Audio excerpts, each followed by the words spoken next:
Bienvenidos y bienvenidos a la tercera sesión. Hoy esta primera parte la vamos a dedicar a la discusión sobre la relación entre feminismos y turismo, que es algo que en Albasut ha ido teniendo cada vez más peso. De hecho, si os fijáis, las distintas mesas que hemos tenido tienen que ver fundamentalmente con los temas que estamos trabajando. Es decir, seguro que hay temas que faltarían y que son evidentes cuando vemos el programa, pero lo que hemos ido incorporando es aquellos temas en los que nuestro equipo está trabajando. Y esta es una cuestión que cada vez ha ido tomando mayor peso, mayor relevancia de los análisis, de las cosas que vamos publicando en Albasut, y que de alguna manera no debería ser una sorpresa, porque cuando estamos analizando desde una perspectiva crítica cómo funciona el turismo, igual que incorporamos ejes de opresión que tienen que ver con la clase o con la raza, etnia, sería no lógico no hacer lo mismo con una dimensión de género, y por tanto debemos incorporar este eje de análisis como uno más de los que tenemos. Y esto es algo que ha ido tomando peso, y además sería extraño no hacerlo en un sector tan feminizado como el turismo. Por ejemplo, la Organización Mundial del Turismo, en uno de sus informes, decía que gracias a actividades como el turismo, muchas mujeres podían incorporarse a un mercado de trabajo asalariado y al mismo tiempo seguir haciendo y cumpliendo con sus responsabilidades en el ámbito de las tareas domésticas, dicho entre comillas. Y lo decían así y se quedaban tan frescos. Bueno, era una parte de decir, bueno, como si la feminización en sí misma fuera algo positivo. Y cuando en realidad lo que estábamos viendo, y era bastante evidente, que tener trabajos de tiempo parcial, flexibles, con bajos salarios, no tenía nada que ver con poder aprovechar oportunidades, sino más bien cómo la industria se estaba beneficiando de desigualdades estructurales. Entonces creo que esto es un ejemplo claro de cómo debíamos, todas las personas que nos dedicamos al análisis crítico del turismo, cómo incorporar de una forma normal esta dimensión. Y gracias precisamente a los estudios sobre la reproducción social, hemos ido aprendiendo mucho mejor cómo funcionaban nuestras sociedades, cómo funcionaba el capitalismo, hasta cómo se configuraban las clases sociales. Libros como este, de Cynthia Rusa, Titi Bachayarta y Nancy Fraser, han sido claves en nuestra formación también, en entender cómo funcionaban las dinámicas actuales del capitalismo. Y de hecho es algo que hemos leído, que hemos discutido, que hemos trabajado en el equipo. Sin embargo, habitualmente cuando uno lee sobre estas cuestiones en los estudios turísticos, es fácil darse cuenta de que fundamentalmente los estudios turísticos han tenido un sesgo muy claro hacia problemas que tienen que ver con ciertos obstáculos, ciertos problemas que tienen determinados grupos de mujeres para ascender a los lugares de poder. Y se ha puesto más el acento en el techo de cristal que en lo que llamamos el suelo pegajoso, es decir, las que están abajo y que les es tan difícil salir. Hasta que llegaron las Kellys y llegaron la erupción de los estudios también en turismo con las Kellys, que han permitido también poner en perspectiva, observar, analizar todos esos otros colectivos feminizados que al mismo tiempo están en una situación de enorme precariedad. Entonces, una de las discusiones que hemos tenido en Albasut ha sido cuál debía ser una agenda de investigación relacionada con el turismo desde una perspectiva feminista. Y esto, tanto Carla como Gemma, es algo que han traído a la discusión. Y ahí el debate ha sido, bueno, esto, cualquier cosa nos sirve, ¿desde qué perspectiva deberíamos abordarlo? ¿Entran en contradicción esta agenda liberal con una agenda con un carácter más anticapitalista como proponen en este libro? Es decir, ¿cuál ha sido la discusión ahí? Por tanto, de alguna manera, el objetivo de esta mesa, de la discusión de hoy, es compartir esta discusión, aclararnos, ayudar a debatir sobre esta pluralidad de los enfoques y en qué estamos pensando. Y fundamentalmente lo que vamos a proponer es una posibilidad de discutir cuáles son los límites de este enfoque de una agenda liberal desde una perspectiva feminista de los estudios turísticos y qué podría aportarnos para la comprensión de nuestras sociedades una agenda feminista de carácter anticapitalista. Y este es un poco el objetivo de la mesa de hoy. Para hacerlo contamos con 3 personas que nos acompañan hoy. Tenemos a Núria Labau, desde Distancias de Madrid, que Nuria es doctora en antropología por esta casa, por la UB, dirige la sección de feminismos en la revista Contextos, es parte del equipo de la Fundación de los Comunes y ha colaborado con Alba Sud en distintas ocasiones. También nos acompaña Gemma Martínez Gaigo, a mi derecha, que es doctora en Sociología por la UNED, con una tesis doctoral dedicada a las camareras de piso. Trabaja actualmente como consultora en la UOC, además de ser colaboradora de Alba Sud. Y además de trabajar sobre cuestiones relacionadas con las camareras de piso, ha estado estudiando otros colectivos, como por ejemplo las mujeres en contextos de turismo rural. Y más cerca de aquí está Carla Izcara, que ya la conocéis, que es mi compañera en el equipo técnico de Alba Sud desde el año 2021. Carla, además de trabajar en diversos colectivos, últimamente ha centrado su mirada en, por ejemplo, las azafaltas de eventos, o últimamente está trabajando sobre el ocio nocturno y los distintos trabajos relacionados con el ocio nocturno y también con la mirada feminista sobre este trabajo. En el programa inicialmente había estado previsto que estuviera Margalida Ramis de Mallorca, pero por motivos de agenda no podría venir hoy y nos acompañará mañana. Y ella mañana, en la mesa que tenemos sobre pensamiento crítico, va a hablar precisamente en parte de lo que tenía que hablar hoy, que es en lo que está trabajando más últimamente, que son con las ecofeministas, es decir, con estas autoras que están pensando desde una perspectiva feminista y ecologista en nuestras sociedades. Bien, la dinámica de debate es como la de las sesiones anteriores, una pregunta para cada una de ellas, de nuestras ponentes, y después 3 preguntas compartidas. Y en algún momento pues, le vamos a decir a Nuria, pues mira, de esto no hace falta que hables y hablas más de en otro punto, ¿sí? Entonces, primero van una primera ronda de 3 preguntas para que cada una de ellas nos cuenten específicamente cuestiones que tienen que ver con su ámbito de trabajo. Y la primera es para Nuria, que te queríamos preguntar, Nuria, que nos contaras cómo habéis visto vosotras, cómo habéis analizado los límites que tenían estas propuestas de un feminismo liberal para avanzar en los procesos de emancipación, sobre todo de las trabajadoras, de las de abajo. Es decir, ¿cuáles son los límites de esta agenda liberal desde la perspectiva feminista? Y en este caso ya lo habíamos hablado, que tenía algo más de 5 minutos, porque luego en otra pregunta hablará un poquito menos. Nuria, cuando quieras. Buenas tardes a todos y a todas. Sobre todo, bueno, gracias a Alba Sud por la invitación, gracias a Ernest también, porque bueno, yo es una de las personas de las que más he aprendido sobre investigar en trabajo, sobre trabajos feminizados. Entonces, bueno, también quería decir eso, ¿no? Que gracias por la oportunidad de estar aquí. Entonces, bueno, yo siempre, bueno, también perdonarme si simplifico algunas de estas cuestiones que son bastante complejas, pero como hay poco tiempo, voy a decirlo así a veces como simplemente como casi píldoras, ¿no? Yo siempre arranco diciendo una cosa que en principio debería ser una obviedad, pero que recurrentemente creo que hay que recordarlo porque no siempre en el debate público se lee desde ahí, ¿no? Pero bueno.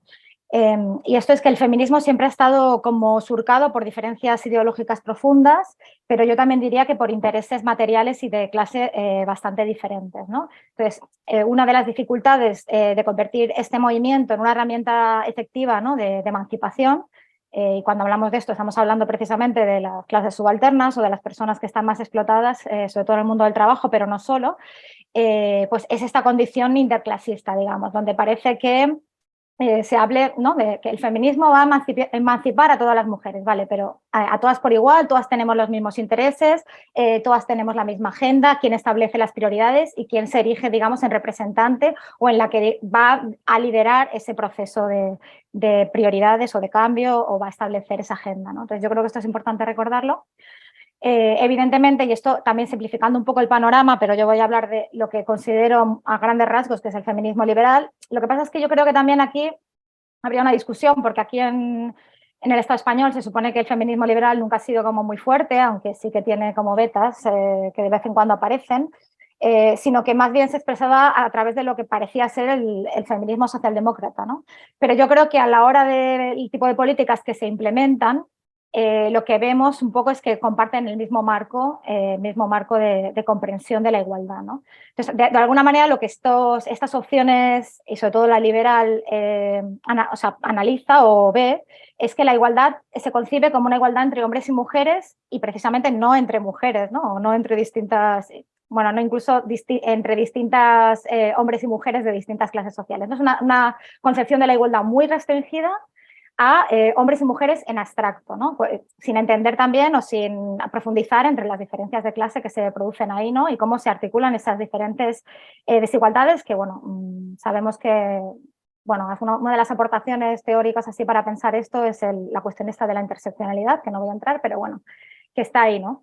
Entonces, este feminismo liberal lo que entiende es que la desigualdad, digamos, es una especie de disfunción del sistema, un poco porque entiende que la igualdad es una igualdad de oportunidades, ¿no? No es una igualdad real, no es una igualdad material de condiciones y perspectivas de vida, ¿no? Entonces, esa concepción que a veces, como ya digo, como reafirma un poco también una versión neoliberal, ¿no? A partir de esta idea de que si todas tenemos las mismas condiciones o las mismas oportunidades, depende del esfuerzo de cada cual, ¿no? Llegar a determinadas posiciones sociales. Eso, evidentemente, desde una perspectiva marxista sabemos que no es cierto y no voy a entrar ahí mucho, pero bueno.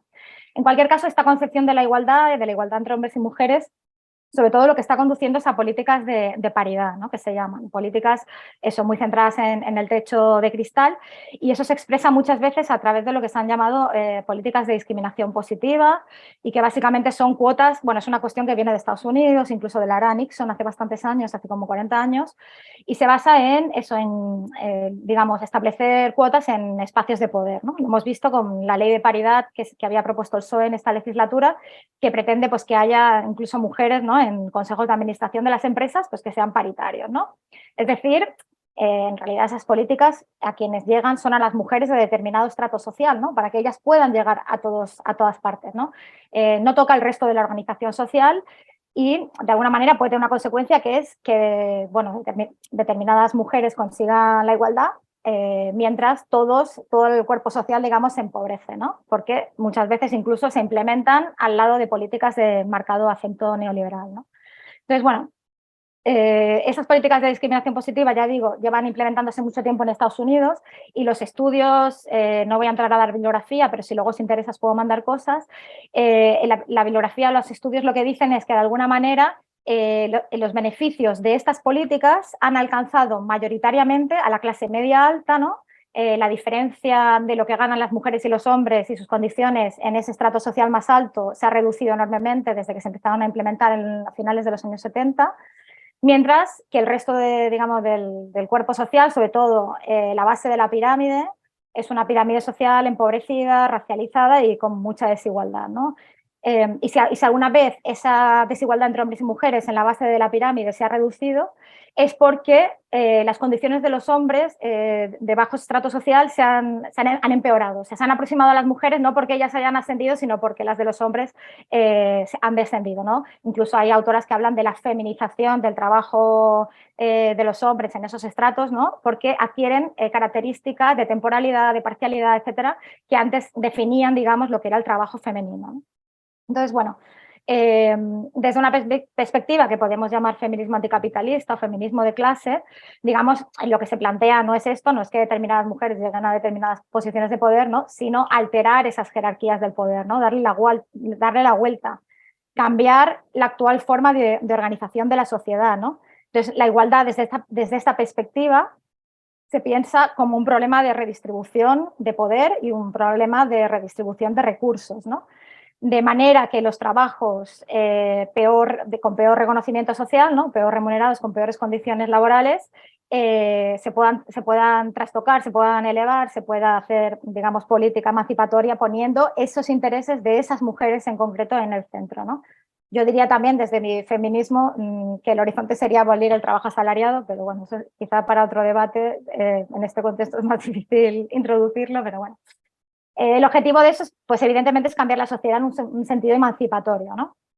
Y sobre todo es un tipo de feminismo que piensa que una de las potencias más fuertes de lo que ha producido la teoría feminista es todo lo que gira en torno a la cuestión de la reproducción social, ¿no? Que a veces se le llama cuidados, pero bueno, desde el ámbito, digamos, más postmarxista o marxista, la reproducción social, bueno, es la reproducción de la mano de obra y es un concepto teórico que nos sirve mucho para pensar esa cuestión y para pensar en realidad, bueno, de ahí se desprende mucho de lo que tiene que ver con cómo se ha estructurado, digamos, la propia organización de la sociedad en todos los sentidos, ¿no? Entonces, bueno, esto es un feminismo que pone la división sexual del trabajo en el centro, ¿no? Que tiene que ver, digamos, con esa naturalización de los trabajos de cuidado que se han asignado a las mujeres.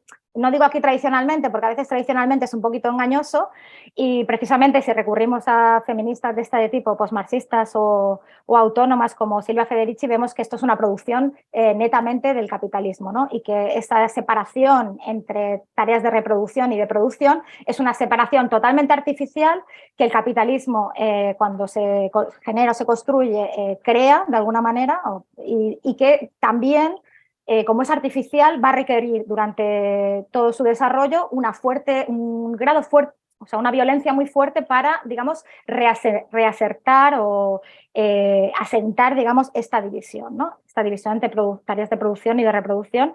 Y esa violencia tiene muy diversas manifestaciones y en el caso de la mujer también se cruza con otras cuestiones, con el sexo, con la violencia de género en la familia, en la pareja, etcétera, ¿no? Y bueno, por último diría, para no pasarme mucho el tiempo, bueno, dos cositas que creo que es interesante. Muchas veces hablamos de que tenemos que cambiar el reconocimiento de los trabajos de cuidados, ¿no? Para valorizarlos y a veces parece como que estamos hablando de una cuestión casi como cultural, ¿no? Si valorizamos las áreas de cuidado, van a estar de repente bien pagadas. Bueno, eso puede ser en el sector, digamos, público, donde hay un cierto margen para ello, ¿no? Pero digamos, la mala retribución y las malas condiciones de estos trabajos también tiene que ver con que precisamente por esta división artificial y por cómo se ha construido el capitalismo, no son exactamente productivas en términos capitalistas. Es decir, pertenecen a sectores donde se produce poco valor, ¿no? O se acumula poco capital.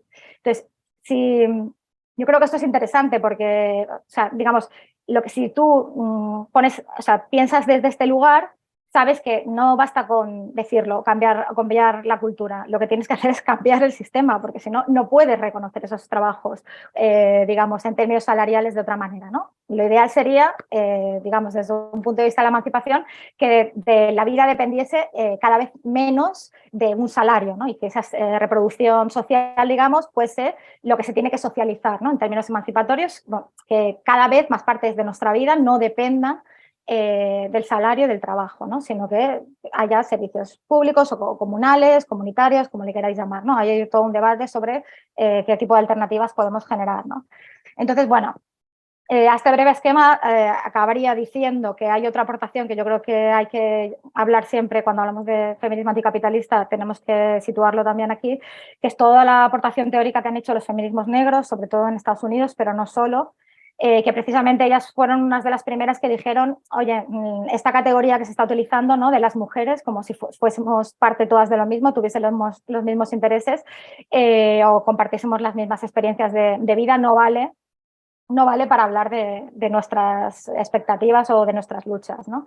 Entonces yo creo que desde el sufragismo en realidad, pero hasta hoy, ¿no? Este debate del sujeto del feminismo, ¿no? Que se ha podido tergiversar hacia otros lugares, yo creo que es interesante porque es el debate esencial de quién define la agenda del movimiento y qué intereses están detrás, ¿no? Entonces, bueno, ahí hay varias ramas. Yo os diría, como también muy brevemente, que bueno, hay una parte que está obsesionada con el sexo, con la pornografía, con la prostitución y digamos que si tú pones desde un punto de vista del feminismo la cuestión sexual en el centro, lo que estás diciendo es que todas las mujeres estamos sufriendo la misma opresión, ¿no? Porque es una opresión que compartimos entre todas por igual, aunque no sea exactamente así, y tus opciones de vida y de resistir a esa violencia también tienen que ver con a qué clase social pertenezcas. Pero bueno, ese es uno de los elementos. La cuestión es que si todas pertenecemos a una clase, la de las mujeres, ¿qué pasa, por ejemplo, ¿no? Con la cuestión de las migrantes, ¿no? O qué feminismo se puede hacer hoy día sin poner en el centro los derechos de las mujeres migrantes, ¿no?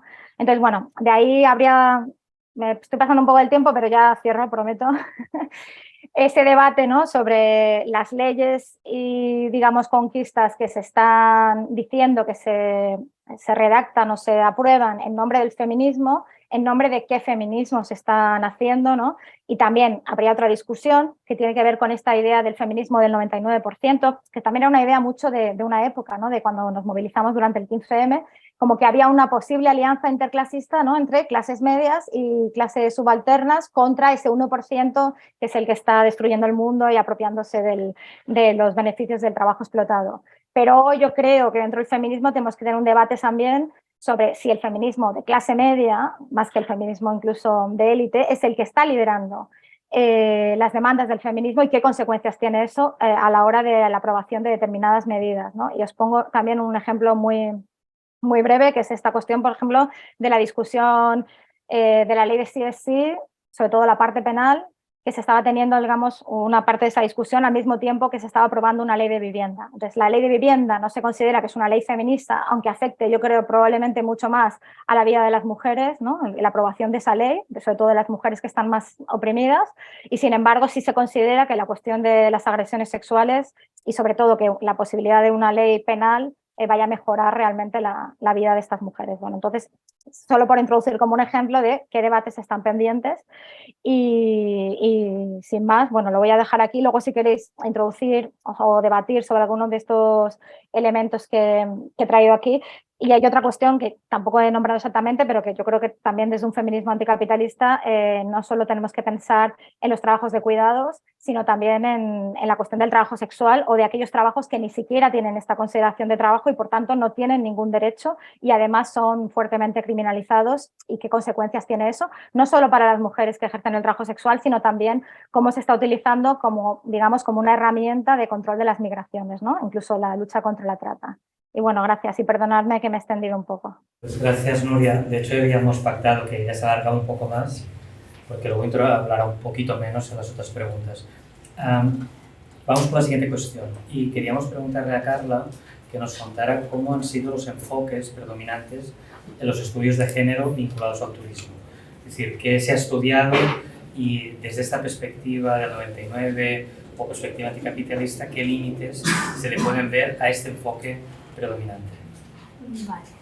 Bien, gracias Ernest y gracias Nuria por esta masterclass súper rápida que te hemos pedido hacer, que sé que era todo un reto porque son temas muy complejos evidentemente. Trayendo un poco la discusión que he empezado a plantear y los debates y cuestiones que ya ha expuesto Nuria, lo que me pide aquí Ernest y lo que queríamos en esta mesa era también traer esta discusión que vemos tan amplia al turismo y sobre todo a la investigación que hemos hecho en turismo, desde qué perspectiva se ha hecho o cómo se ha considerado a estas mujeres del turismo, ¿no? Porque a pesar de ser un sector altamente feminizado y precario, como hemos dicho ya en las mesas de ayer de trabajo o en la de hoy, el género digamos que no se ha tomado en cuenta en los estudios turísticos en los primeros. Sí que es verdad que ahora ha habido un cambio, un giro también. Esto es en parte a un movimiento feminista que ha ido cogiendo fuerza y reclamando estar en la agenda política y en la agenda de investigación, pero digamos que ha sido una evolución y no es un tema que haya sido principal en la academia o en las investigaciones. Sí que es verdad que luego ha ido cogiendo más importancia y es también gracias a los esfuerzos de muchas compañeras y muchas organizaciones que han empezado a hacer investigación desde estas realidades. Pero ¿qué sucede cuando analizamos estas investigaciones, ¿no? Que era un poco lo que queríamos traer hoy aquí. Pues vemos que digamos que ha predominado este enfoque que ya os presentaba Nuria de un tipo más liberal o bueno, socialdemócrata como ha dicho ahora, pero digamos que se veía a las mujeres y centraba la atención del problema de la cuestión de género como una subrepresentación de las mujeres como grupo homogéneo, como planteaba Nuria, ¿no? Como si las mujeres todas estuvieran oprimidas por los mismos ejes de opresión o tuvieran las mismas realidades, problemas, posibilidades. Entonces, esto implica que su visión estaba focalizada en una igualdad dentro del mercado. Y es muy limitante y excluyente porque no se preocuparía por la situación de esta mayoría de mujeres, que no sabemos si será el total de este 99%, pero por supuesto no de este 1% que había liderado las agendas, ¿no? Y por eso muchos de los temas que vemos en la investigación en turismo pues están centradas en lo que también nos presentaba Nuria sobre el tema del techo de cristal, cuotas, mujeres líderes, jefas de empresa, cargos medios de responsabilidad y como la idea esta de ocupar cargos como si esto ya fuera a resolver esta cuestión, ¿no? Entonces me preguntabas también, Ernest, por cuáles han sido los límites más concretos. Pues un límite que afecta no solo en las cuestiones de género, sino en general en la investigación en turismo, es que la investigación sobre el mercado laboral turístico se ha centrado mayoritariamente en el ámbito hotelero, entonces esto es una limitación ya sea para las trabajadoras como para todos en general, y esto pasa que nos dejamos fuera a muchas de las trabajadoras del sector. Ayer María Antonia nos presentaba estos porcentajes y veíamos que también había muchas mujeres fuera del ámbito hotelero que igual no se estaban tomando tan en cuenta. Y parte del esfuerzo de Albasut es llevar nuestras investigaciones también a estos colectivos igual no tan protagonistas de nuestras investigaciones. Y luego no se han incluido aquellos trabajos más precarios, la mayoría de ellos feminizados y en muchas ocasiones caen en manos de trabajadoras migrantes en situaciones vitales aún más precarias también. Y es lo que decía ahora Nuria, que también a veces no analizamos ese trabajo que igual no es considerado ni trabajo o todo aquel trabajo informal que ayer Claudio en la mesa de trabajo también nos presentaba y vemos que es fundamental y que en muchos destinos turísticos vemos cómo es el que sostiene también parte de la actividad turística. Y aquí me refiero a, por ejemplo, alojamientos de turismo rural, que luego Gemma entrará más en este tema, o vendedoras ambulantes, guías, etcétera. Todo este tipo de trabajos que caen un poco en agua de nadie y que muchas veces están protagonizados por estas mujeres. Y luego finalmente también veíamos que había como se centraba la atención también a las mujeres como consumidoras, ¿no? Como grupo de personas que viajan y que por sus características otra vez homogéneas, tienen que viajar de un modo u otro. O sea, también veíamos que se centra mucho en las investigaciones en mujeres viajeras y como nicho de mercado, ¿no? Y lo que conlleva eso y también asumir que todas las mujeres primero puedan viajar o lo hagan de la misma manera. Y esta sería una pequeña introducción en estos minutitos. Gracias, Carla. Y vamos con la tercera pregunta ahora, Gemma. Gemma, una cosa que tú has estado trabajando en todas estas cuestiones entre la división entre el trabajo productivo y reproductivo y cómo, de alguna manera, esto después afecta también en el trabajo turístico. ¿Qué está ocurriendo ahí? Retomando un poco lo que Nuria y Carla han desarrollado, me voy a centrar quizás un poco en una visión primero teórica para luego enlazarlo con lo que ocurre realmente en el trabajo turístico. Esta división ha impactado en la manera que el trabajo de las mujeres se ha desarrollado a lo largo del tiempo. El trabajo productivo se concibió como que producía beneficios, mientras que las tareas reproductivas se encargaban de producir seres humanos. Estas últimas se subordinaban a las primeras, quedaban asignadas a las mujeres y con esto surgían nuevas formas de opresión. A pesar de la importancia que la reproducción social tiene para el capitalismo, ya que va a sentar las bases, los cimientos para la vida y para el trabajo a través de la educación, la socialización, los cuidados, lo cierto es que el capitalismo las menosprecia, las hace invisibles, las rechaza, tal y como desarrolla Nancy Fraser, la cual guiará gran parte de mis intervenciones. Esta escisión ha ido tomando diversas formas a lo largo del tiempo. Por ejemplo, cuando hablamos de la instauración del ama de casa a tiempo completo, que fue muy decisiva para esta división sexual del trabajo, las mujeres quedaban subordinadas respecto a los hombres, que eran quienes recibían el salario familiar. Esto también afectó, siguiendo lo expuesto por Silvia Federici, a aquellas mujeres proletarias, las cuales iban a padecer las mismas problemáticas que sus compañeros, pero agravadas por unos ingresos inferiores y por la invisibilidad. Si nos centramos ya en la década de los 80, este nuevo capitalismo globalizado, neoliberal, anima ahora a las mujeres a incorporarse al mercado laboral, justificado muchas veces por temas de meritocracia y de igualdad. aunque esto supusiera muchas veces ingresos inferiores y aumentar la explotación laboral, tal y como menciona Fraser. No solo eso, estos salarios que muchas veces se concebían como segundo salario, de apoyo, eran cada vez más necesarios para subsistir, pero venían acompañados a la vez de una vuelta de las tareas de cuidado al hogar, porque cada vez el gasto social público en estos aspectos se venía reduciendo. Estas tareas volvían al hogar y volvían a recaer en manos de las mujeres. Realmente, cuando las tareas reproductivas pasan también a la esfera productiva, no implica con ello un empoderamiento de las mujeres, sino un apropiamiento de su tiempo y de su trabajo. Vemos condiciones de precariedad, de falta de reconocimiento y de vulnerabilidad, tal y como queda reflejado en el Manifiesto de un Feminismo para el 99%. El sector turístico va a insertarse plenamente en este sistema capitalista que acabo de describir. Las oportunidades que tan promocionadas son, que se ofrecen a las mujeres en el empleo, van a traducirse en muchos casos en peores condiciones laborales y en un número limitado de puestos de trabajo marcados con la conexión de la esfera doméstica.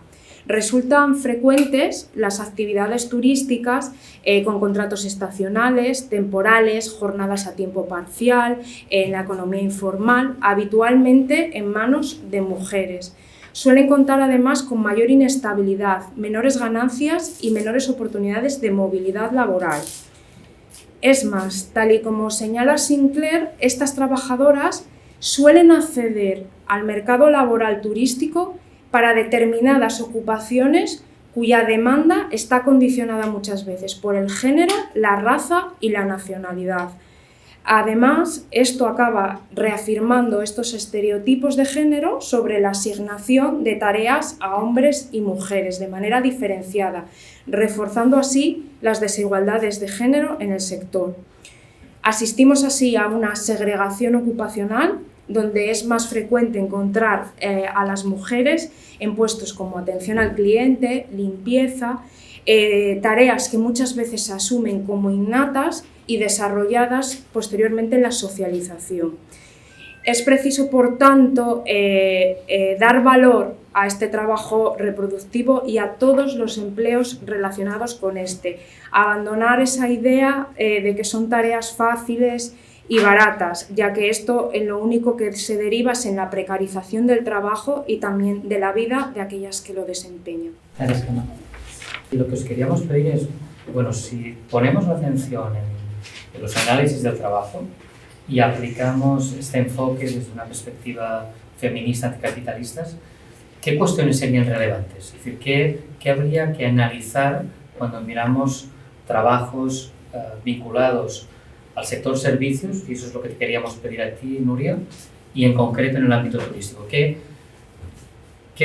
¿Cuáles deberían ser las prioridades en esta investigación? Que me alegra ver que estamos bastante en sintonía aquí en esta mesa, pero bueno, no habrá más debate con el público igual, no sé por qué entre nosotras.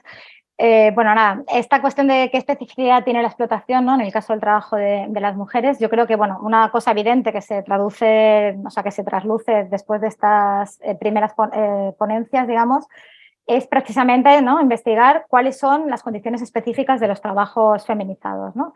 Ahí ya sabéis, trabajadoras del hogar o los cuidados, camareras de piso, atención domiciliaria y en relación al turismo, pues otros, ¿no?, de atención al público, azafatas, lo que sea, ¿no? Ya me ha comentado un poco, pero la cuestión de estos trabajos, cuando están feminizados, es decir, cuando están realizados mayoritariamente por mujeres, sabemos que van a tener tasas de parcialidad, de temporalidad más altas, salarios más bajos, condiciones más duras, ¿no? Entonces, bueno, yo creo que uno de los ejes de esto es precisamente, como hemos dicho, por la asociación entre mujer o una idea esencializada de mujer y estas tareas de reproducción social. Entonces, por ejemplo, yo creo que ahí pues, una de las miradas tiene que ser qué pasa cuando precisamente las mujeres se quedan embarazadas o crían, ¿no? Cómo afecta eso a las condiciones laborales o cómo está relacionado con esa subordinación mayor que hemos dicho, o esas tasas de explotación mayor que se dan en estos trabajos, ¿no? Bueno, y evidentemente hay otros trabajos que ni siquiera, como he dicho antes, tienen esa consideración de trabajo, como es el trabajo sexual. Entonces, bueno, de hecho hay una cuestión que hablan mucho las compañeras, que es esta idea de que hay unas puertas giratorias entre trabajos precarios y que a veces precisamente el trabajo sexual se asume como una posible salida, digamos, en algunas de estas cuestiones a estas, por ejemplo, a la baja retribución, ¿no? Pues se encuentran retribuciones más altas en el trabajo sexual. Y bueno, sin incidir más esto, yo creo que eso es una de esta cuestión, ¿no? Que eso también nos permite, ¿no?, ver qué especificidades tienen este tipo de trabajos que están asociados a la reproducción y también cómo están asociados exactamente a los roles de género, ¿no? Pongo como algunos ejemplos. Por ejemplo, algunos de estos trabajos, empleadas del hogar y los cuidados o el servicio de atención domiciliaria, son trabajos que se dan en el ámbito privado, ¿no? Y esto, evidentemente, tiene unas características especiales, ¿no?, donde, por ejemplo, no entran, o con esa excusa, digamos, porque sería posible, no entran las inspecciones laborales, ¿no? O, bueno, eso tiene toda una serie de condicionamientos que son interesantes de investigar. Luego también, no solo en cuidados, sino también en atención al público, en muchos sectores servicios, se considera que muchos de estos trabajos también podemos hablar de explotación del trabajo emocional, ¿no? Entonces, pues esa consideración de que las mujeres son mejores para, ¿no?, esa asociación de roles para las cuestiones de cuidados, de atención, de tal, producen también una explotación del trabajo específica que se produce en este caso asociada a una cuestión de género, ¿no?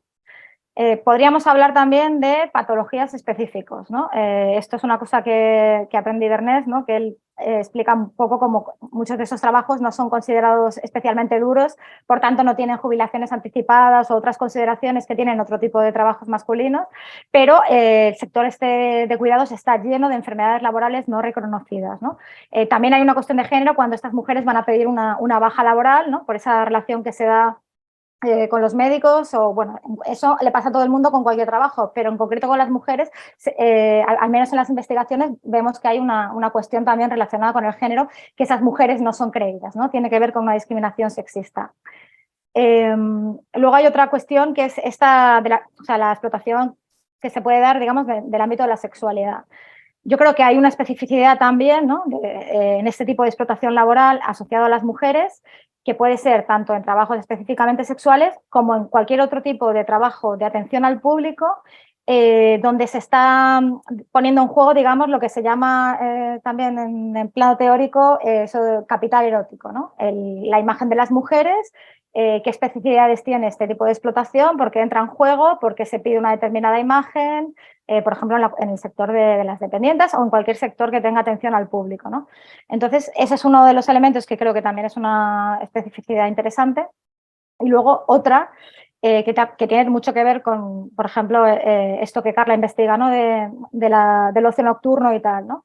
Que es la cuestión de cómo que yo creo que es una cuestión que hace más difícil la investigación, ¿no? Es cómo hablar de la explotación sexual o de la explotación del capital erótico, si queréis, sin moralizar el trabajo de estas mujeres, ¿no? Entonces, yo creo que en el sector turismo muchas veces hay críticas o investigaciones que lo que hacen es plantear como una alternativa moral, en vez de una alternativa que ponga el eje en el ámbito de lo que es la explotación y en concreto la explotación del trabajo. Yo creo que ese sería uno de los ejes que habría que cambiar.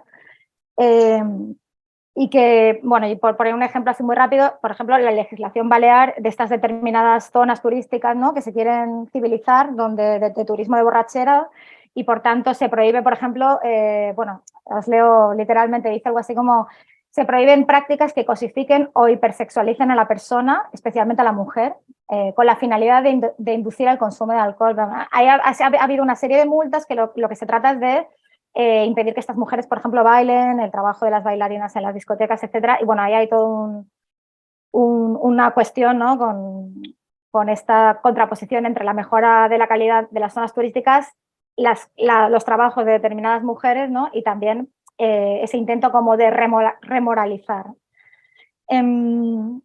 Ya me he vuelto a pasar el tiempo, os pido otra vez perdón. Entonces, esto solo lo voy a nombrar porque probablemente lo podrán desarrollar mis compañeras, que es estos entrecruzamientos de los que hemos estado hablando todo el rato, de la cuestión de la raza y el género. Yo creo que son fundamentales articularlos.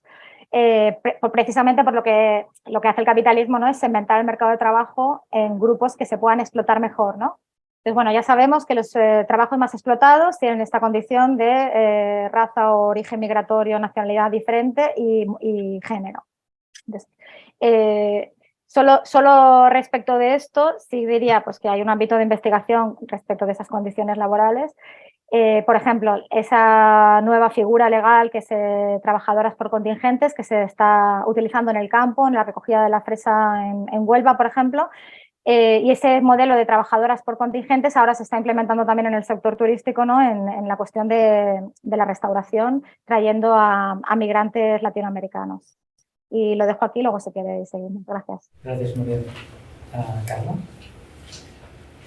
Como decía Nuria ahora, es evidente que hay sintonía en esta mesa y aparte también al final Gemma y yo trabajamos juntas en Albasud y son temas que trabajamos, así que veréis que nos vamos complementando, pero yo espero que cada una pueda también aportar algo distinto y algo rico a la discusión, que era nuestra idea. Entonces, yo diría, para responder a esta pregunta, en cuanto específicamente al turismo, pero sí que es verdad que se podía llevar a otros sectores si tomamos esta perspectiva que estamos aquí defendiendo, que sería de un feminismo anticapitalista. Pues si nos fijamos en estos empleos feminizados y también muy precarios, yo diría que nos tenemos que centrar en ver, por ejemplo, los efectos en la salud de estas trabajadoras, qué implica en su salud mental y física desarrollar estos trabajos. Creo que el factor salud es clave en cuanto al análisis de los trabajos precarios y si vemos en concreto trabajos turísticos feminizados, vemos, por ejemplo, lo que comentaba ahora Nuria de enfermedades laborales no reconocidas, pero también ayer en la mesa de trabajo Nuri Soto sacaba un problema que es el tema de la cistitis, que sufren muchas trabajadoras por no tener un lugar donde poder ir a orinar o a hacer pis, y pasa con las riders, con las chicas que son riders, pero pasa también con las guías, por ejemplo, del bus turístico, que nos lo comentaban cuando las entrevistábamos, que había un lugar donde los mayoritariamente hombres conductores sí que podían ir a hacer pis, pero ellas que dependen de otra empresa no tenían un lugar donde ir a hacer sus necesidades, y más teniendo en cuenta que las mujeres menstruamos también. Entonces, como que el problema era añadido y son un tipo de cuestiones que no se toman en cuenta porque hay una organización también muy masculinizada y machista del trabajo, ¿no? Luego también yo creo que nos deberíamos centrar en las consecuencias de estas externalizaciones. Y hay una cosa que siempre cuento a modo de anécdota: yo soy estudiante de turismo, yo estudié turismo, y a mí en la Facultad de Turismo se me presentaba la externalización como una gran oportunidad de reducción de costes. Eso era magnífico, pero si tú luego te pones a hablar con las trabajadoras, te preocupas por sus condiciones de vida y de trabajo, ves las consecuencias reales de estas externalizaciones en sus vidas, que son salarios más bajos, menor protección social. Lo explicaba la semana pasada en el Socantur Eulalia Corralero, que es una Kelly histórica, sobre las mujeres y personas que se quedaron sin el ERTE cuando llegó el COVID y las consecuencias que tuvo eso para su vida, ¿no? Entonces, eso también es una consecuencia de la externalización y de los contratos temporales en sobre todo estas zonas tan estacionales de turismo. Después, una fácil sustitución de estas trabajadoras, mayores dificultades para organizarse. Es muy difícil organizarte si no conoces a tu jefe o no conoces a tus compañeras. Luego también, ayer también salió el tema de la digitalización, que es un tema que preocupa en los estudios turísticos. Lo comentaba Ernest en el debate que tuvimos más tarde, pero cuando la mano de obra es tan barata, la digitalización no da tanto miedo como sustitución, sino como control e intensificación de las tareas que tienen que hacer estas trabajadoras. Entonces, si aplicamos esta mirada, igual no nos fijaremos tanto en los temas de posible sustitución, que en algunos colectivos de trabajadoras veremos que sí que es una preocupación, pero si nos fijamos, por ejemplo, en las camareras de piso, veremos que va hacia otro sitio que sería más pues, el control de las trabajadoras y también la sobrecarga y aún más, unas jornadas aún más intensas. Luego también lo que ya comentaba en la pregunta de antes, nos fijaríamos en trabajos invisibilizados y en trabajos que no se reconocen como trabajo, ya sea el trabajo sexual o también toda la economía informal que pues, la protagonizan estas mujeres que no estamos teniendo en cuenta.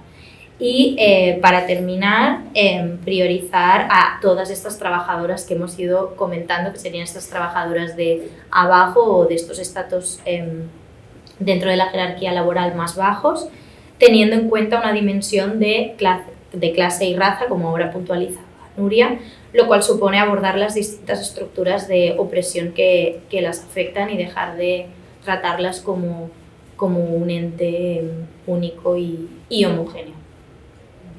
Gracias. Bueno, pues para complementar o para añadir algo más en la línea que estamos teniendo en la mesa, yo me pregunté, según el pensamiento de Nancy Fraser, qué temas serían interesantes abordar. Y, por ejemplo, aquí creo que deberíamos tratar los problemas de distribución, de reconocimiento y también incorporar su idea de justicia al caso del turismo. Para esta autora, el género debe ser visto a través de dos dimensiones independientes que se retroalimentan. Estas son necesarias para eliminar la subordinación que tradicionalmente han soportado las mujeres. Por un lado tenemos el reconocimiento, que nos va a permitir detectar que existe un valor institucionalizado que va a privilegiar aquellos rasgos asociados a lo masculino, mientras que resta valor a lo concebido como femenino. Y por otro lado tendríamos la distribución, que nos permite identificar que la estructura económica va a ser generadora de una serie de injusticias distributivas basadas en el género. Siguiendo esta perspectiva distributiva, el género aparece así como una diferenciación que va a descansar en la estructura económica.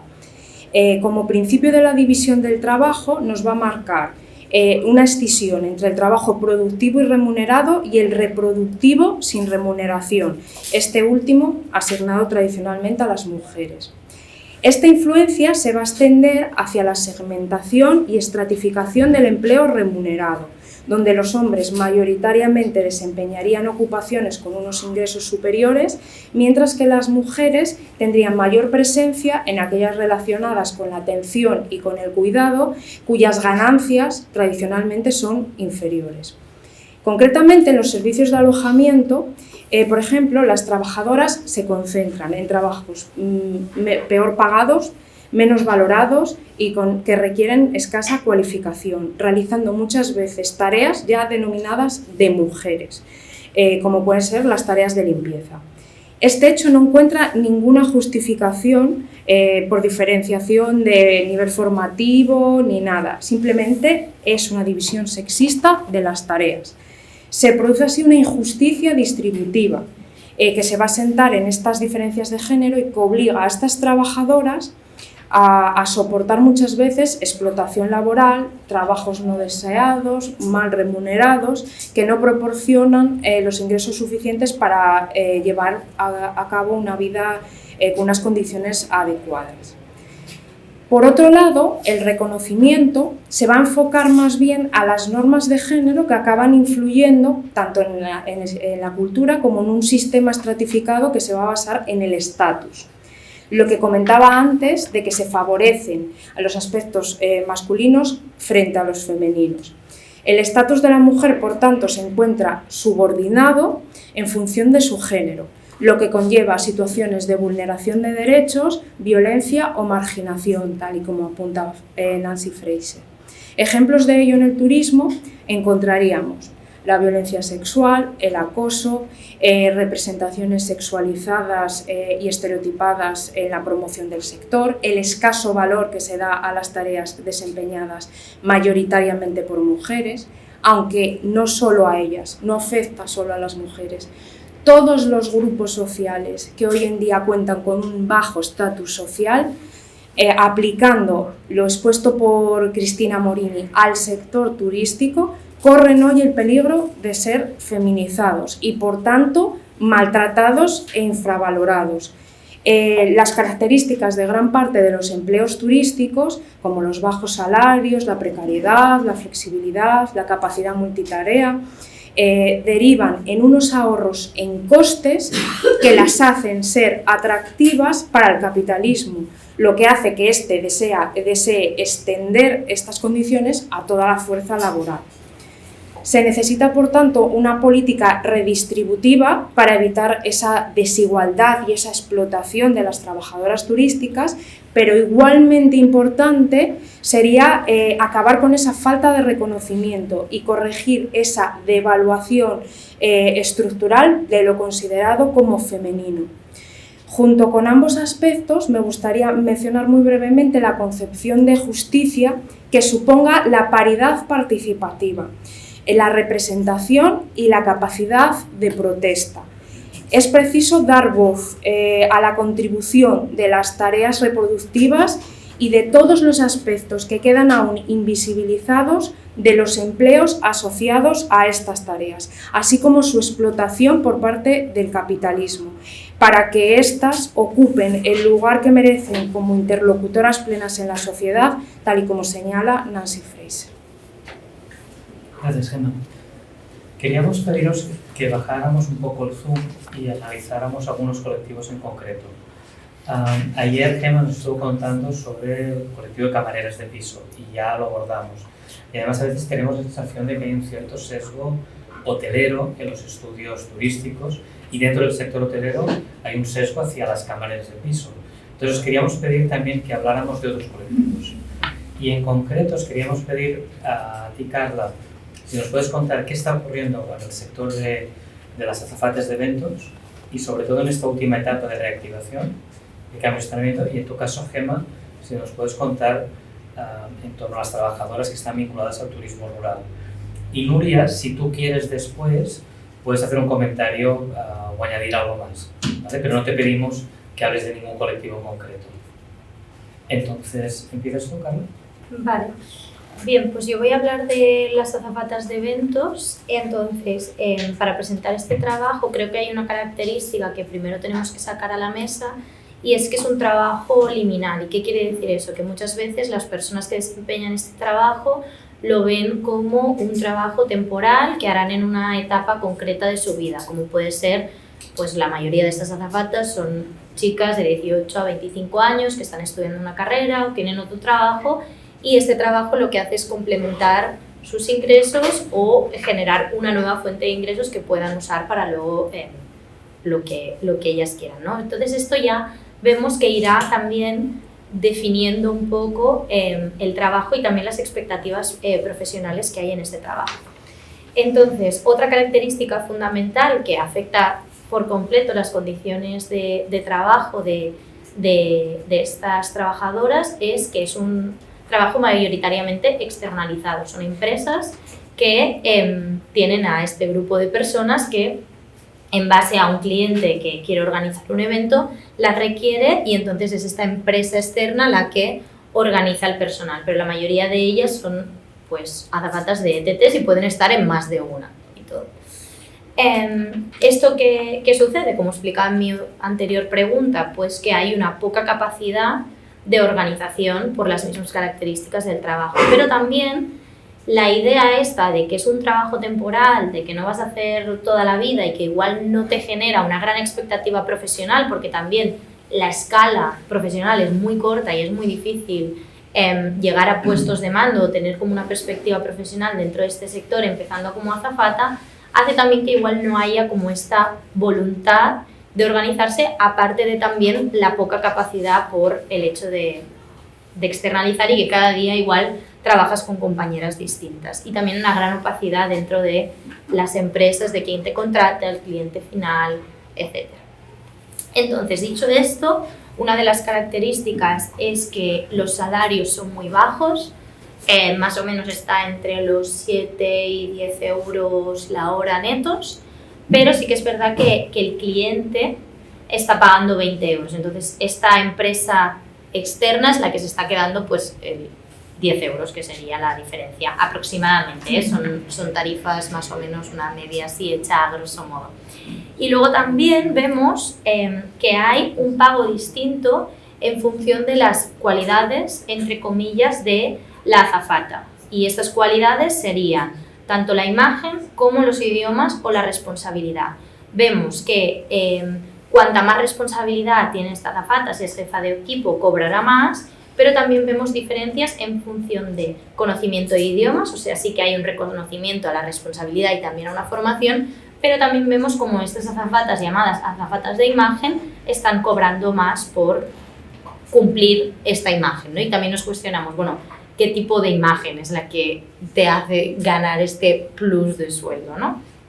Luego, relacionado con esto, este salario no incluye en muchas ocasiones ni dietas, cuando estamos hablando de eventos que igual son 12 horas de jornada, digamos que a veces la comida no está incluida, o hasta el tiempo que tú tendrías para comer es un tiempo que no te están pagando, igual que el tiempo de desplazamiento al trabajo. Normalmente los eventos, por ejemplo aquí en la ciudad de Barcelona, muchos de ellos se hacen en la Fira, que es un sitio más o menos, aunque esté bien comunicado, más o menos lejos de muchos de los barrios donde viven estas chicas. Entonces este desplazamiento tampoco se está asumiendo ni se da ningún tipo de extra por transporte, y además esto añadido a dos complejidades que tienen en concreto estas trabajadoras. Una sería que en muchas ocasiones no se puede usar transporte público por los mismos horarios de los eventos. Tú si tienes que estar en la Fira a las 5:30 de la mañana, pues bueno, a las 5 sí, pero depende de la hora, igual no tendrás metro, depende de dónde vivas, no puedes, entonces igual te tienes que pagar un taxi, cobrando 10 euros la hora, al precio que van los taxis, igual no te sale muy a cuenta ir a trabajar ese día. Y también en muchas ocasiones, en estos lugares donde se celebran los eventos, en estos venues, no hay un lugar donde cambiarse, entonces igual tú tienes que ir ya vestida con el uniforme que haya pedido el cliente o esté estipulado por tu empresa, y las implicaciones que esto puede tener en función del uniforme que te toque llevar ese día. Luego también vimos con la reforma laboral, que esto tendría más con el tema de la reactivación y post-COVID, que se eliminaban los contratos temporales, pero que vemos en estos trabajos, la mayoría de estos contratos sí que eran trabajos temporales porque te contrataban para el evento únicamente.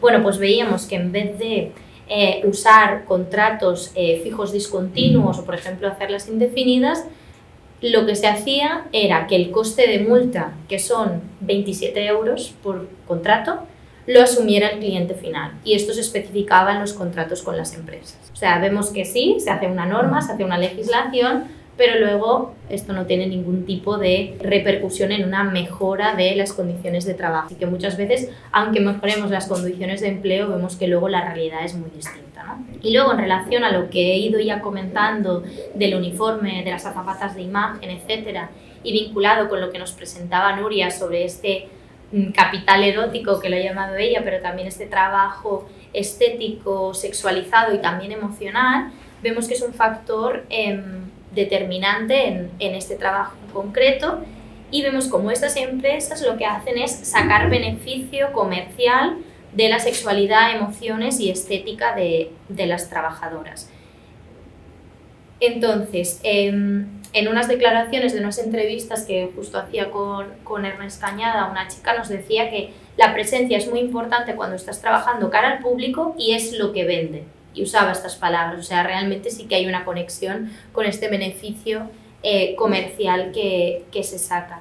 Y luego también relacionado con lo que decíamos de, bueno, cuáles son estos cánones o esta idea de belleza que es la que te premia, ¿no? Pues el año pasado tuvimos la suerte de organizar una mesa redonda con trabajadoras del sector turístico, y una de ellas era Irma, que es responsable de azafatas y lleva muchos años trabajando en eventos, y ella nos decía cómo en un evento que ella estaba como responsable, y para ese evento ella llevaba trenzas africanas, la quisieron obligar a llevar un pañuelo para tapar las trenzas, ¿no? O sea, vemos aquí cómo, una vez más, tanto el eje de género como el de raza tienen una consecuencia directa en el trabajo de estas trabajadoras, y esta sería algunos de los cambios y de las características que hemos podido ir viendo.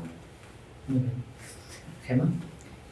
Pues en el caso del turismo rural, me gustaría comenzar incidiendo en que, bueno, a raíz de la pandemia, de las limitaciones que supuso, hubo como un interés renovado en el turismo rural y se presentaba casi como la panacea, la oportunidad de hacer un viaje que fuera más corto, más cercano y que permitía acercarte a la naturaleza.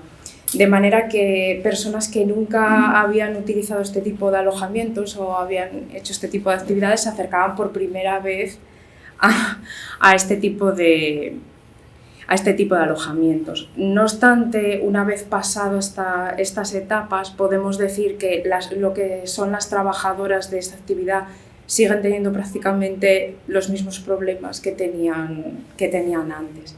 Por una parte tenemos las desigualdades de género que podemos encontrar en otros ámbitos y por otro lado dificultades estructurales de las zonas rurales y del sector turístico en estos territorios.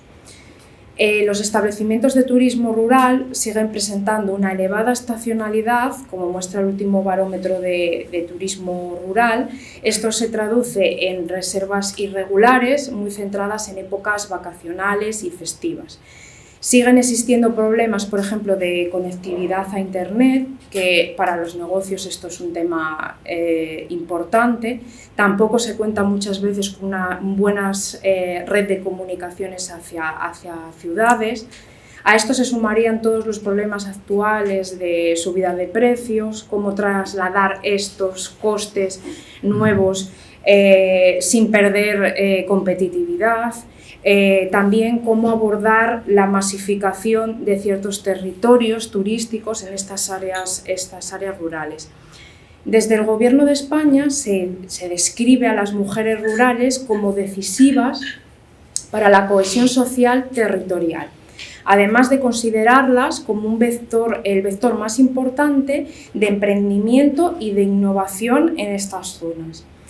Esta capacidad de innovación podemos decir que se ha extendido también a otras zonas rurales europeas, donde se ha visto que muchas mujeres han revitalizado y mejorado la calidad de vida de su entorno.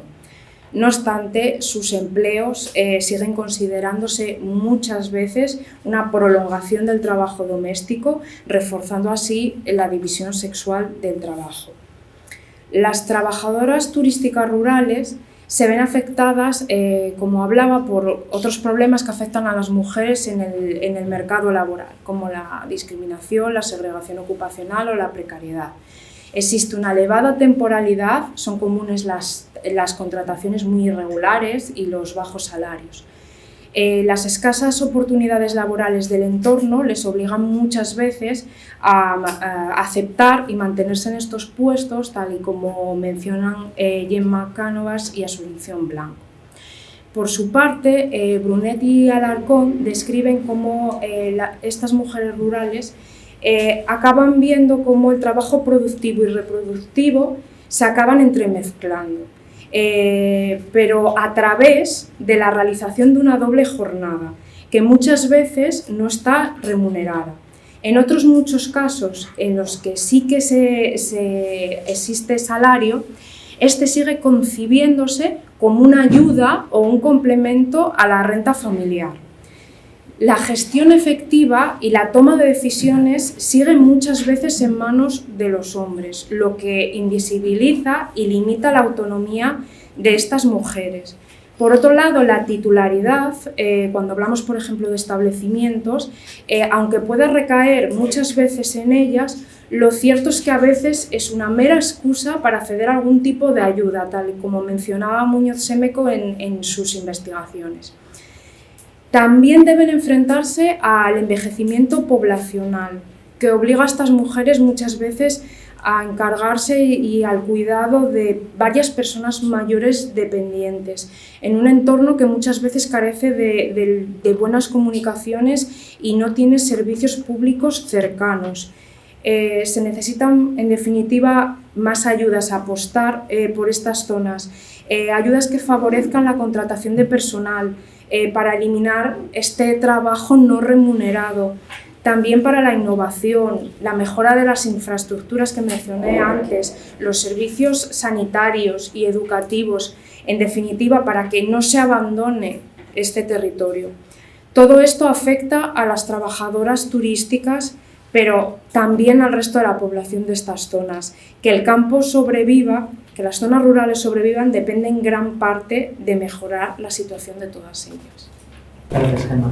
Recuerdo que en el 8 de marzo de este año utilizasteis el libro del manifiesto del 99% para discutirlo, de cómo lo traíamos los estudios turísticos y qué agenda de investigación construíamos. Entonces, en ese sentido, os quería pedir, partiendo de este enfoque, de este feminismo anticapitalista, ¿qué debería ser prioritario en una agenda de investigación vinculada al turismo? ¿Cuáles serían como los elementos clave que deberíamos tomar en cuenta? Y, si os parece, en esta ocasión hacemos Gemma, Nuria y Carla. El primer punto sería intentar abandonar esas ideas que se limitan a asociar a las problemáticas de las mujeres en el turismo de manera exclusiva a romper el techo de cristal y alcanzar puestos directivos, ya que esto refuerza en gran medida el liberalismo tal y como describía Nancy Fraser.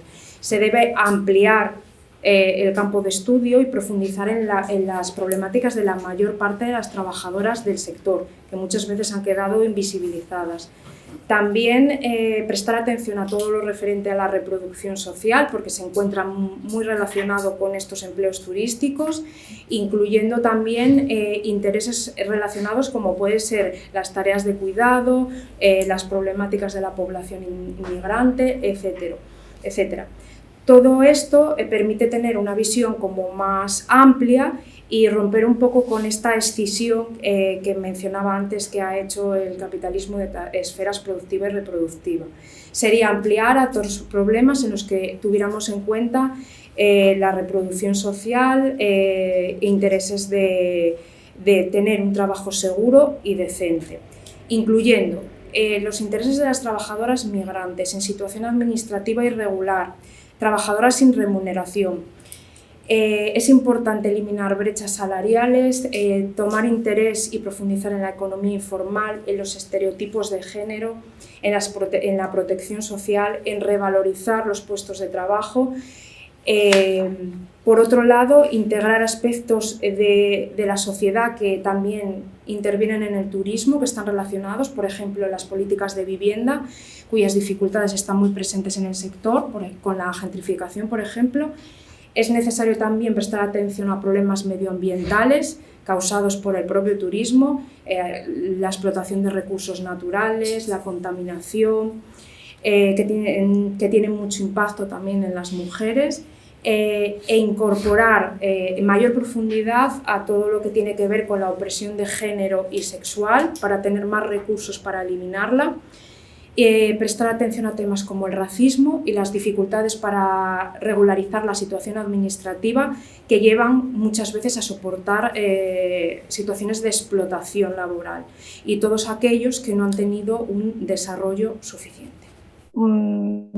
Yo he intentado poner algunas ideas así como muy breves, teniendo en cuenta cosas que igual no harían mis compañeras. Entonces, para complementar, yo diría que un elemento que es muy importante en este caso es precisamente investigar los propios procesos de organización de las trabajadoras, ¿no?, de estos sectores, de manera que se puedan potenciar estas luchas. Bueno, Carla ya ha explicado por qué precisamente la precariedad dificulta estos procesos de organización, pero yo creo que es interesante, ¿no?, si tú estás pensando, bueno, mi perspectiva es feminista, anticapitalista, pues que no es solo una producción teórica, sino que puede ser una producción articulada con estas luchas, ¿no? Entonces, bueno, en este sentido, para mí, por ejemplo, Ernest es una de las referencias, ¿no?, por el trabajo que ha hecho con las Kellys y lo que se produjo después. Pero bueno, la idea es esta, es cómo avanzar una agenda de emancipación en el sector turístico y que esta investigación se puede producir conocimiento para, digamos, situado, ¿no?, en relación a estas luchas. Hay otro elemento que, bueno, que he ido lanzando sobre todo en la primera intervención, pero creo que también se puede investigar un poco, que es esta cuestión de cómo el feminismo liberal se ha convertido en una herramienta al servicio de la producción de beneficio capitalista. Yo creo que ahí hay un montón de investigaciones que también se pueden conectar con el turismo. Es verdad que es una línea que puede estar relacionada más bien con el sur global, ¿no?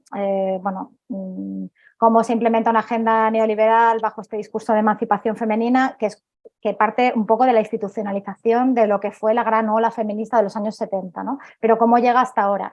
Y por poner un ejemplo de cómo se materializa eso, y que también puede tener que ver con el sector turístico, es como con este discurso de empoderamiento que ha contado Gemma, ¿no? Del feminismo neoliberal, se acaba dando microcréditos a mujeres pobres, por ejemplo en la India, que eso de alguna manera sienta las bases de la financiarización del sur global y endeuda a cientos de miles de mujeres, ¿no? Por ejemplo, no como la financiarización se impone con un discurso de liberación femenina y cómo eso a veces se hace también en el sector turístico. Bueno, digamos que hay un montón de cuestiones de estas como más macro en las que se puede aterrizar desde una mirada de la investigación turística, ¿no? Y luego, bueno, cosas por no repetirme, yo creo que esta segmentación de raza y clase, o sea, que el capitalismo se ha ido transformando, ¿no? Y también el neoliberalismo, pero esa segmentación por raza y género del mercado de trabajo para aumentar beneficios se sigue reproduciendo, ¿no? Entonces, esas mutaciones, ¿no? En qué medida, por un lado, se integra, por otro, se generan fronteras para seguir manteniendo esa mano de obra barata, pues son dinámicas que están todo el rato en continua transformación y que ese cruce de frontera, ¿no? Entre los migrantes que van a trabajar, los turistas que van a hacer bueno, que parte de su ocio, ¿no? o incluso de la reproducción de esta mano de obra que necesita descansar para continuar siendo productiva, como en esos juegos, ¿no? Digamos, hay yo creo un espacio de investigación interesante. Y ya está. Yo, para ser breves, lo dejaría aquí. Tengo más ideas, pero podemos hablar luego. Nada, yo quería lanzar dos ideas y una sería respecto también, se tienen que incluir en los estudios de género el colectivo LGTBIQ, entonces vemos que ha sido escasamente representado en los estudios del mercado laboral turístico, pero también vemos en modo de alerta como algunos peligros, que sería, por ejemplo, en base a exaltar y sacar provecho de estas diferencias, ¿no? Que el turismo LGTBIQ se organizara bajo, una vez más, las demandas del capital y se contemplara como una frontera más donde generar mercado, como hablaba antes con el ejemplo de las mujeres como algo homogéneo y como un nicho más de mercado, ¿no? Sí, como una frontera más que explotar de este sistema capitalista. Entonces, en lugar de verdad de verse como una frontera más, en vez de verse como una oportunidad para generar debate y ayudar a romper estas opresiones que sufre un colectivo tan diverso. Y cuando digo tan diverso, nos tendríamos que preguntar, bueno, ¿qué gente del colectivo está viajando? Porque hay muchas personas de este colectivo que no están viajando. La mayoría son pues hombres gay de una clase social determinada y blancos. Entonces no podemos hablar del colectivo, una vez más, igual que no hablamos de las mujeres como algo homogéneo, igual que no hablamos de la clase obrera como algo homogéneo, pues tampoco de este colectivo tan diverso que sufrirá opresiones muy distintas. Y también muchas veces que no se convierta la discusión también en una lucha de derechos y privilegios, porque si vemos este interés del mercado detrás, vemos cómo se puede pasar con la idea esta de los derechos de un colectivo por encima de los derechos igual de la población local en cuanto a procesos de gentrificación y de exclusión y de incremento del coste de vida bajo un discurso de una supuesta defensa de los derechos de un colectivo. Bueno, miremos bien quiénes son las personas que están viajando y que la discusión de verdad vaya a generar cambios estructurales y no sea pues bueno, una expulsión de una población local y que acabe generando los impactos que ya conocemos del turismo que hemos ido comentando. Y para cerrar esto, una cosa que decía en el libro y que también cerrábamos el artículo Gemma y yo del 8M de este año, era que el feminismo para el 99% anticapitalista o como le queremos llamar, lejos de dividir esta clase trabajadora que ya hemos comprobado que no es homogénea, tiene como objetivo unir movimientos existentes y futuros en una insurrección global de base amplia. Y como decía Nuria al principio, ver estos problemas estructurales y alterar estas jerarquías de poder para de verdad llegar a un cambio de la sociedad en un sentido emancipador. Entonces cerraríamos un poco con esta última idea. Muchas gracias. Gracias.